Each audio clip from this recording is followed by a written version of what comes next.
જેતપુરમાં સતત બીજા દિવસે ધોધમાર વરસાદ વરસ્યો। પવન સાથે ધોધમાર વરસાદ વરસતા તીનબત્તી ચોક, સ્ટેન્ડ ચોક અને મતવા શેરી વિસ્તારમાં વરસાદી વાતાવરણ જામ્યું। ધોરાજી રોડ, લાડી રોડ, સામાકાંઠા વિસ્તાર પાણી થયો છે। લાડી રોડ અને સામાકાંઠામાં પાણી ભરાયેલા જોવા મળી રહ્યા છે। જેતપુરમાં સતત બીજા દિવસે ધોધમાર વરસાદ પવન સાથે વરસ્યો છે। વરસાદ શહેરના તીનબત્તી ચોક વિસ્તાર, સ્ટેન્ડ ચોક અને મતવા શેરી, ધોરાજી રોડ, લાડી રોડ, સામાકાંઠા વિસ્તારમાં ધોધમાર વરસાદ વરસ્યો છે। ધોધમાર વરસાદને લઈ લાડી રોડ અને સામાકાંઠા વિસ્તારના જે રોડ છે તેના પર પાણીના દ્રશ્યો જોવા મળી રહ્યા છે।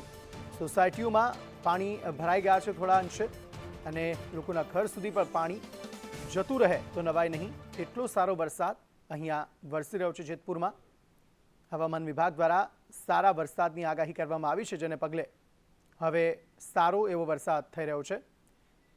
હિતેશ રાઠોડ વધુ માહિતી આપી રહ્યા છે। હિતેશ, કેવી પરિસ્થિતિ હાલ વરસાદની ત્યાં? જેતપુરમાં આજે સતત બીજા દિવસે ભારે વરસાદ જોવા મળ્યો છે। આજે સવારમાં પણ એક ઝાપટું પડી ગયું જોરદાર અને બપોર બાદ જોરદાર વરસાદ વરસ્યો, તેને કારણે શહેરના જે મુખ્ય રોડો છે તેની ઉપર પાણી ફેલાઈ ગયા।